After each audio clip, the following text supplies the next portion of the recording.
మాజీ మంత్రి Venugopalakrishna PC points Pawan Kalyan దీక్ష చేస్తారట. చంద్రబాబు తప్పు చేశారని పవన్ కళ్యాణ్ ఒప్పుకున్నారు. మీ భాగస్వామి పార్టీ అయిన బీజేపీ ప్రభుత్వం అయోధ్య విషయంలో తిరుమలను మోడల్గా తీసుకోవడం నిజం కాదా? చంద్రబాబు స్వామివారి పవిత్రతను గతంలో ఎన్నడూ లేని విధంగా దెబ్బతీశారు. చంద్రబాబు చేసిన తప్పును సరిదిద్దడానికే ప్రాయశ్చిత్త దీక్ష చేస్తున్నారా?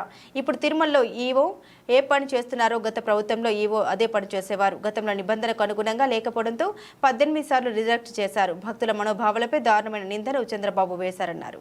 విషయం తెలిసిన వెంటనే దాన్ని డైవర్ట్ చేయడానికి ఓట్లలో ప్రతిపక్షాన్ని ఓట్లు కృష్ణానదిలో కొట్టుకొచ్చి ఆనగడ్డ గుద్దుకుంటే దానికి ప్రతిపక్షం కారణమైనటువంటి ఒక డైవర్షన్ పాలిటిక్స్.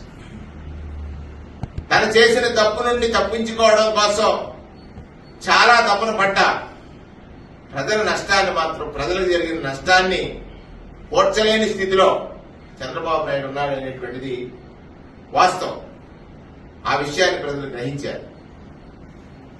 ఇలా ప్రతి విషయంలోనూ ఒక డైవర్షన్ పాలిటిక్స్ ని ఆయన ఎంచుకున్నాడు.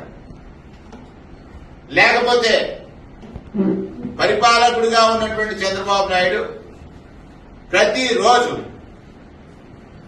తానిచ్చిన మాట నుండి తప్పుకోవడం కోసం ప్రజల దగ్గర ఒక అబద్ధాన్ని, ఈ రాష్ట్రంలో ఖజానా ఖాళీ అయిపోయిందని, నేను భయపడిపోతున్నానని, అంత భయపడాల్సిన పనేమో చంద్రబాబు నాయుడు గారు రాజీనామా చేస్తే మళ్ళీ ప్రజలు నిర్ణయిస్తారు. మీరు భయపడిపోతే ప్రజలు కదా నష్టపోతున్నారు. ఇక్కడ ప్రజలకు భరోసా ఇచ్చేది ప్రభుత్వం, భద్రత ఇచ్చేది ప్రభుత్వం, ప్రజలను బాధ్యతగా చూసుకునేది ప్రభుత్వం. ఇది రాజ్యాంగం మనకిచ్చినటువంటి గొప్ప హక్కు, రాజ్యాంగం మనకిచ్చినటువంటి ఒక ధైర్యం. ఈ దేశంలో పేదరికంలో ఉన్న వాడికి